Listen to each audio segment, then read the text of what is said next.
প্রথমে সাবুটা ভিজিয়ে রাখলাম কিছুক্ষণের জন্য।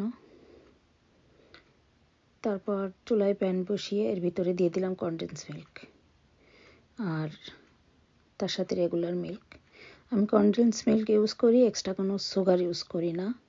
আর দুধটা ঘনও হয়। দুধটা সাইডে রেখে এবার সাগুদানা দিয়ে দিলাম গরম পানির ভিতরে। এটা ফুটে গেলে নামিয়ে নিলাম।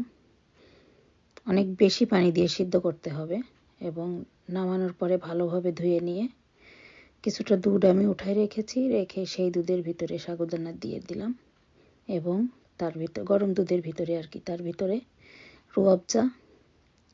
তারপরে ঠান্ডা হয়ে গেলে এই যে ম্যাঙ্গো, বানানা, 2 রকম আঙুর আর জেলিটা আমি আগেই বানিয়ে রেখেছিলাম।